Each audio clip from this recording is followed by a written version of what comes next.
Hey guys, turuan ko po kayo kung paano kayo magkaroon po ng kilay, kung paano po kayo magguhit ng inyong mga kilay guys.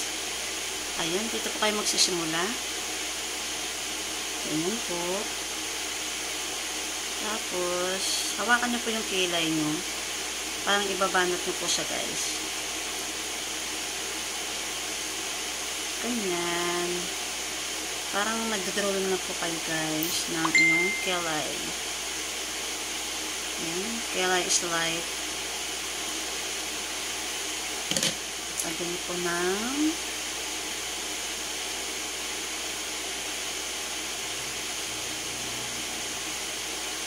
ganyan, paano maggawa ng kilay.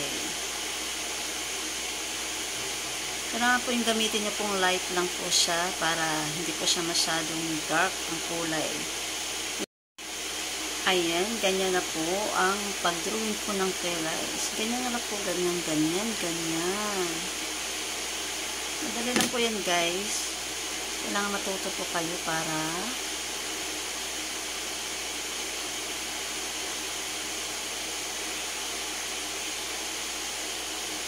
ganyan.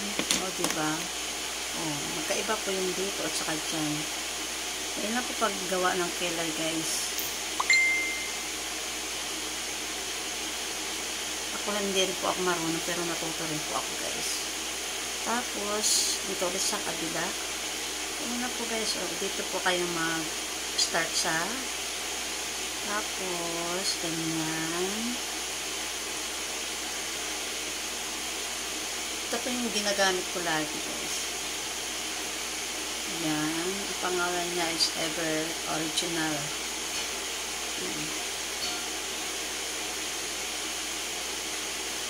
Hawakan niyo po yung kilay niyo para parang ipabanat po siya guys. Ganyan.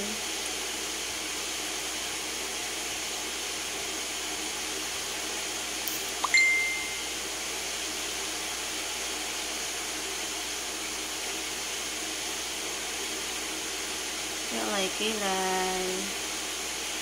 Kung mga hindi marunong magkilay, magkilay na po kayo guys.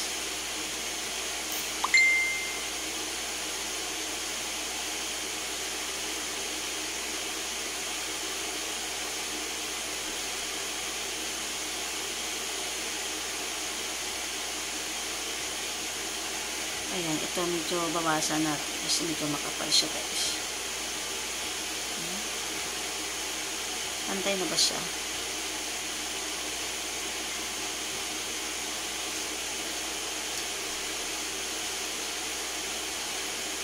I-brush nyo lang po siya para magpantay po. Ayan. Pantay na po siya ba guys?